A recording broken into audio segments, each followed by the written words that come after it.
அனைவருக்கும் வணக்கம் and welcome back to a brand new day of what about. இன்று நம்ம சூர்யா அண்ட் ஆர்ஜே பாலாஜியோட காம்பினேஷன்ல வர கருப்பு படத்துடைய ட்ரெய்லர் ஃபைனலா ரிலீஸ் ஆகிடுச்சு. படம் 14ஆம் தேதி ரிலீஸ் ஆக போகுதுங்கிற பட்சத்துல ட்ரெய்லரை ரொம்பவுமே லேட்டா தான் ரிலீஸ் பண்ணிருக்காங்க. இந்த எலெக்ஷன் காரணத்தினால ட்ரெய்லருக்கு மட்டுமே ஏகப்பட்ட டிலே. நைட் 7 மணிக்கு வர வேண்டிய ட்ரெய்லர் 8 மணிக்கு தான் வந்துச்சுன்னா பாத்துக்கோங்க. ஆரம்பத்துல இந்த படத்தை பொங்கலுக்கு ரிலீஸ் பண்ணலாம் தான் பிளான் பண்ணாங்க. பட் ஜனநாயகம் அண்ட் பராசக்தி கிளாஷ்னால மே மாசத்துக்கு தள்ளப்பட்டுச்சு. ஆனாலும் படத்தோட அந்த ஹைப் வந்து எங்கேயுமே குறையல. அதுக்கேற்ற மாதிரி இப்ப இந்த ட்ரெய்லரும் பாக்குறதுக்கு உண்மையிலேயே நல்லா இருக்கு. நம்ம ஆர்ஜே பாலாஜியோட நெக்ஸ்ட் லெவல் ஆஃப் ஃபிலிம் மேக்கிங்க நம்மளால பார்க்க முடியுது. இது வரைக்கும் comedy, emotion, fun and family ஓரியன்டா கொண்டு போனவரு இப்ப அப்படியே கம்ப்ளீட்டா ஒரு ஆக்ஷன் பேக்டான மாசான கமர்ஷியல் படமா தான் பண்ணிருக்காரு. பத்தாததுக்கு அவரே வில்லனா இறங்கி இருக்காருன்னா பாத்துக்கோங்க. பேபி கண்ணன்ங்கிற கேரக்டர் பிளே பண்றாரு. எல்லாரும் அவரை பிகேன்னு தான் ஷார்ட்டா கூப்பிடுறாங்க. ஈவன் அவர் போட்டிருக்கிற coat suit, pant belt, car number plate உட்பட எல்லாத்துலயுமே பிகேன்னு எழுதப்பட்டிருக்கும். ட்ரெய்லரை பார்த்த வரைக்கும் இந்த படம் ஃபுல்லாவே கோர்ட் கேஸை பேஸ் பண்ணின கதையா தான் இருக்க போகுது. ஓபனிங் ஷாட்ல ஒரு ஃபேமிலி கோர்ட்டை காட்டியிருப்பாங்க. அதை சுத்தி நடக்கிற ஒரு கதைக்களமா தான் அமைக்கப்பட்டிருக்கு. அந்த கோர்ட்ல நம்ம ஆர்ஜே பாலாஜி ஒரு பயங்கரமான அட்வொகேட்டா இருக்கிறாப்புல. மொத்த கோர்ட்டும் அவர் சொல்றதை தான் கேட்குங்கிற அளவுக்கு அங்க வேலை செய்யறவங்க எல்லாரும் அவரோட ஆளுங்களா தான் இருக்காங்க. அதான் ஓபனிங் ஷாட்ல த்ரிஷா இங்க வேலை செய்யறவங்க எல்லாரும் பேபி கண்ணனோட கட்ட பஞ்சாயத்து ஆளுங்கிற மாதிரி சொல்லியிருப்பாங்க. ஈவன் இன்னொரு ஷாட்ல பாத்தீங்கன்னா நம்ம நட்டி ஒரு ஜட்ஜா வராரு. அவருமே நம்ம பேபி கண்ணன் சொல்றதை தான் கேட்கிறாப்புல. எந்த ஒரு கேஸையுமே கரெக்டா முடிக்காம அதை அடுத்தடுத்த மாசம்னு சொல்லி இழுத்தடிச்சு அது மூலமா காசு பாக்குறாங்க போல. இதுக்கு அகைன்ஸ்டா மேபி நம்ம த்ரிஷா வராங்க போல. பிகாஸ் ஆர்ஜே பாலாஜி வர்சஸ் த்ரிஷாங்கிற மாதிரி தான் ஓபனிங் ஷாட் அமைக்கப்பட்டிருக்கும். இது வரைக்கும் வந்த நிறைய அப்டேட்ஸ் எல்லாம் வச்சு பார்க்கும்போது த்ரிஷா இதுல டிபிக்கல் ஹீரோயின் கேரக்டரா இல்லாம அவங்களோட கேரக்டருக்கு ஒரு ஸ்ட்ராங்கான ரைட்டிங் இருக்கிறதா தான் பேசப்படுது. படத்துல அது எப்படி இருக்க போகுதுன்னு வெயிட் பண்ணி தான் பார்க்கணும். அடுத்த ஷாட்ல இந்திரன் அண்ட் அவர் பொண்ணு இங்க கோர்ட்ல நீதி கேட்டு வராங்க. என்ன கேஸ்னு எங்கேயும் மென்ஷன் பண்ணல. ஆனா அந்த கேஸை எடுத்து நடத்துறது நம்ம பேபி கண்ணன். மாச கணக்கா கேஸை இழுத்தடிச்சு அது மூலமா அந்த குடும்பத்துக்கிட்ட இருந்து காசு பறிக்கிறாங்க போல. சோ இவங்க கிட்ட இருந்து தப்பிச்சு இன்னொரு லாயரை தேடுறாங்க.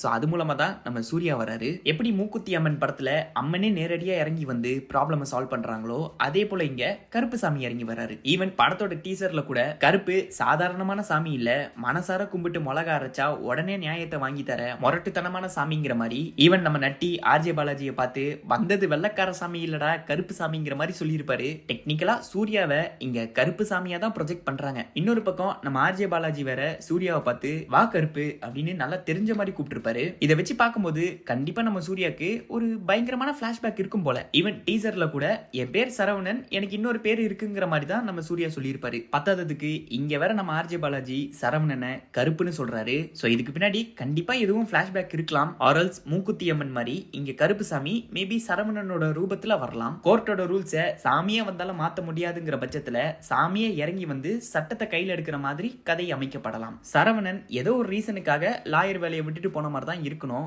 பிகாஸ் ஒரு ஷாட்ல கொஞ்ச நாள் இல்லைன்னே பயம் விட்டு போச்சாங்கிற மாதிரி சொல்லியிருப்பாரு. சூர்யாக்கு கண்டிப்பா ஒரு பிளாஷ்பேக் இருக்கு. ஆனா அது எப்படி இருக்க போகுதுங்கிறத படம் பார்த்தா தான் தெரிஞ்சுக்க முடியும். சூர்யா இந்த படத்துல டபுள் ரோல் பிளே பண்றதுனால அது ஒரு வகையில டபுள் ஆக்ஷனா இருக்கிறதுக்கான சான்சஸும் இருக்கு. பிகாஸ் இந்த ஷாட்ல நீங்க நோட் பண்ணீங்கன்னா சூர்யா இன்னொரு கையை பிடிக்கிற மாதிரி இருக்கும். அந்த கை வேற யாரும் இல்ல, நம்ம கருப்பனோட கை. பிகாஸ் கையில போட்டிருக்க அந்த காப்பு ட்ரெய்லர் ஃபுல்லாவே கருப்பனா வர சூர்யா தான் போட்டிருப்பாரு. லாயர் சரவணனா வர சூர்யா கையில பாத்தீங்கன்னா எந்த ஒரு ஆக்சசரிஸுமே இருக்காது. சோ அதை வச்சு தான் சொல்றேன் ரெண்டு கைகளும் ஒன்னு சேர போகுதுங்கிற மாதிரி சொல்லப்படலாம். இது உண்மையிலே டபுள் ஆக்ஷனா இருக்க போகுதா இல்ல ஒரு பாடிக்குள்ள ரெண்டு கேரக்டர்ங்கிற மாதிரி சொல்ல போறாங்களான்னு தெரியல. ஆனா ட்ரெய்லர் பார்க்கும்போது கதையை ஓரளவுக்கு யூகிக்க முடியற மாதிரி தான் இருக்கு. சரவணன் பிளாஷ்பேக்ல சில சம்பவங்கள் பண்ணிருக்கலாம். ஆரல்ஸ் சாமியே சரவணன் ரூபத்துல வந்திருக்கலாம். பிகாஸ் ஒரு ஷாட்ல த்ரிஷா சூர்யாவை கையெடுத்து கும்பிட்டு நான் இதை யார்கிட்டயே சொல்ல மாட்டேங்கிற மாதிரி சொல்லியிருப்பாங்க. மேபி சூர்யாக்குள்ள கருப்பு இருக்கிறத அவங்க தெரிஞ்சுக்கிட்டாங்க போல. ஈவன் அதை தொடர்ந்து வர ஷாட் எல்லாம் பாத்தீங்கன்னா சூர்யாவை அவங்க அணுகிற முறை ரொம்பவுமே பக்திமயமா கடவுளா பாக்குற மாதிரி தான் இருக்கு. போதாததுக்கு ஒரிஜினல் கருப்பு சாமி லுக்ல நம்ம சூர்யா அப்பியர் ஆகுவாருங்கிற மாதிரி எல்லாம் பேசப்படுது. ட்ரெய்லர்ல கூட அதை சின்னதா டீஸ் பண்ணிருப்பாங்க. பெரிய வெள்ள மீசியோட நாக்க மடிச்சிட்டு வராப்ல. அது உண்மையிலேயே நம்ம சூர்யா தானா இல்ல வேற யாரும் கேமியோ பண்ணிருக்காங்களா? பிகாஸ் ஏற்கனவே இந்த படத்துல ஒரு கேமியோ இருக்கிறதாகவும் பேசப்படுது. பட் அந்த லுக் சீரியஸாவே நல்லா இருக்கு. ட்ரெய்லரை கம்ப்ளீட்டா ஒரு டார்க் சென்ட்ரிக்கா தான் பிரசன்ட் பண்ணிருக்காங்க.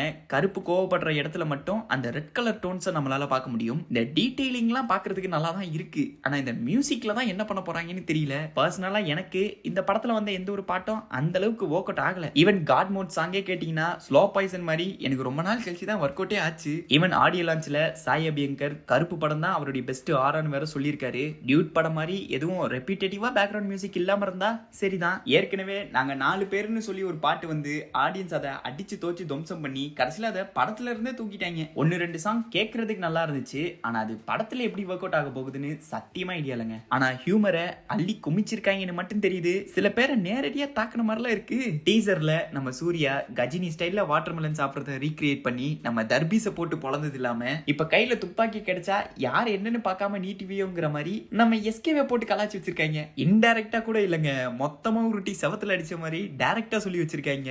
என்ன படத்துல துப்பாக்கியை கையில வச்சிருக்கிறது பேபி கண்ணன் என்கிற பிகே, அவ்வளவுதான். சூர்யா ஆர்ஜே பாலாஜியை பார்த்து பேசாம கிரிக்கெட் கமெண்ட்ரிக்கு போங்கிற மாதிரி கலாச்சிருப்பாரு. இந்த சிவாஜி படத்துல என்னங்க சிவாஜி இப்படி நடந்துருச்சுன்னு சொல்லுவாங்களே, பாக்குறதுக்கு அந்த ஸ்டைல்ல தான் இருக்கு. டீசர் ட்ரெய்லர்லாம் பார்க்கும்போது சூர்யாக்கு அந்த கருப்பு கேரக்டர் சூப்பராவே சூட் ஆகி இருக்கு. ஆனா படம் ஃபுல்லா அது எப்படி அமைய போகுதுங்கிறத பார்க்கணும். அது போக சூர்யா படங்களோட ரெஃபரன்ஸ் கண்டிப்பா இருக்கும். இப்பெல்லாம் எந்த படத்துல தான் ரெஃபரன்ஸ் இல்லாம இருந்திருக்கு. ட்ரெய்லர்ல வந்த ஒரு சில ஹியூமர், இவங்க காட்டின சில விஷயங்கள், ஆக்ஷன்லாம் பார்க்கிறதுக்கு நல்லா இருக்கு. ஆக்ஷன் எனக்கு தெரிஞ்சு ரொம்பவுமே ராவா தான் பிரசன்ட் பண்ண போறாங்கன்னு நினைக்கிறேன். அந்த மெட்ரோ ஷாட்லாம் பார்க்கிறதுக்கு உண்மையிலேயே நல்லா இருக்கு. அதுலயும் த்ரிஷா பீக் சம்பவம் லோடிங்னு சொல்றது, கருப்பு வந்துட்டாங்கிறத சிம்பாலிக்கா சொல்றாங்க. ஆர்ஜே பாலாஜியோட படங்கள்ல ஆக்ஷனுக்கு அந்த அளவுக்கு முக்கியத்துவம் கொடுத்ததே இல்ல. அப்படி இருக்கும்போது இதுல எப்படி இருக்க போகுதுன்னு தெரியல. பட் நல்லா இருக்கும்னு எதிர்பார்க்கலாம். பிகாஸ் ஆக்ஷன் வந்து வழக்கம் போல அன்பரிவ் மாஸ்டர்ஸ் தான் பண்றாங்க. இது வரைக்கும் அவங்க எந்த ஒரு குறைகளும் கொடுத்தது இல்ல. அதை வச்சு தான் சொல்றேன். ரெட்ரோங்கிற கம்பேக்கு அப்புறம் தொடர்ந்து வர இந்த படத்துல சூர்யா திரும்பவும் அவருடைய ட்ராக்குக்கு போவாரா? பிகாஸ் சிங்கம் 2க்கு அப்புறமா கமர்ஷியலா பாத்தீங்கன்னா சூர்யாக்கு எந்த ஒரு படங்களும் அந்த அளவுக்கு ஒர்க் அவுட் ஆகல. போதாததுக்கு கொஞ்ச காலமா ஓடிடில வேற படம் பண்ணிட்டு இருந்தாரு. என்னதான் ரெட்ரோ ஸ்டோரி வைஸ் அவரை திருப்பி கொண்டு வந்திருந்தாலும் கமர்ஷியலா எந்த ஒரு ஹிட்டும் இன்னும் கொடுக்கல. அந்த வகையில கருப்பு மேல ஒரு பயங்கரமான நம்பிக்கை இருக்கு. காந்தாராவை இன்ஸ்பிரேஷனா வச்சு கிளைமேக்ஸ் எடுத்ததா வேற பேசப்படுது. எப்படி காந்தாரா கிளைமேக்ஸ்ல ரிஷப் ஷெட்டிக்குள்ள சாமி வருதோ அதே மாதிரி இங்க சூர்யாக்குள்ள கருப்பு சாமி வர மாதிரி சொல்றாங்க. மேபி அதுதான் ட்ரெய்லரோட எண்ட்ல வர அந்த ஸ்பெஷல் அப்பியரன்ஸா இருக்கும் போல. ட்ரெய்லர் என்னதான் பாக்குறதுக்கு ஒரு வகையில நல்லா இருந்தாலும் இவங்க கொடுத்த டீசர் அளவுக்கு ட்ரெய்லரை பிரசன்ட் பண்ணல. டீசர்ல மியூசிக், எடிட்டிங், அந்த கட்ஸ் எல்லாம் பாத்தீங்கன்னா பயங்கரமா இருக்கும். ஆனா இதை பாக்குறதுக்கு அவசரமா எடிட் பண்ண ஃபீல தான் கொடுக்குது. ட்ரெய்லர் ரிலீஸ் ஆக இவ்வளவு டைம் எடுத்துக்கிட்டாங்க. அப்படி இருக்கும்போது இன்னுமே பெட்டரா பண்ணிருக்கலாம்னு தான் சொல்ல வரேன். ஆர்ஜே பாலாஜி இங்க முறையா வில்லனா பண்றாப்ல, அது எப்படி இருக்க போகுது, அவருடைய அடுத்த கட்ட டைரக்ஷன், அதெல்லாம் 14ஆம் தேதி வெயிட் பண்ணி தான் பார்க்கணும். இந்த ட்ரெய்லரை பத்தி நீங்க என்ன நினைக்கிறீங்க? உங்களோட பர்சனல் தாட்ஸ் அண்ட் வியூஸை மறக்காம கமெண்ட் பண்ணி அப்படியே வீடியோக்கு ஒரு லைக் போட்டு விடுங்க. அண்ட் வேற எதுவும் ஹிடன் டீடைல்ஸ் நான் மிஸ் பண்ணியிருந்தேன்னா அதையுமே கமெண்ட்ல மென்ஷன் பண்ணி விடுங்க. இந்த சேனல்ல ரொம்ப நாளா வீடியோ போடாம விட்டேன். கண்டிப்பா ஏகப்பட்ட கண்டென்ட்டை மிஸ் பண்ணியிருப்பேன். அதுல எதுக்கெல்லாம் வீடியோ எதிர்பார்க்குறீங்களோ அதெல்லாம் என்னங்கிறத லிஸ்ட் போட்டு கமெண்ட் பண்ணி விடுங்க. அதெல்லாம் அடுத்தடுத்த வீடியோன்னு சொல்லி பயங்கரமா முடிச்சு விட்டுறலாம். இனி சேனல்ல புது ஷார்ட்ஸ் அண்ட் பிராண்ட் நியூ வீடியோஸ்னு சொல்லி நான் ஸ்டாப்பா வந்துகிட்டே இருக்கோம். சேனலுக்கு புதுசா இருக்கிறவங்க, சப்ஸ்கிரைப் பண்ணாம பாக்குறவங்க எல்லாம் சப்ஸ்கிரைப் பண்ணி வச்சுக்கோங்க. அடுத்து உங்களை அந்த பிராண்ட் நியூ டேல வந்து சந்திக்கிறேன். அது வரைக்கும் நான் உங்களிடமிருந்து விடைபெறுகிறேன். Tata bye, see you.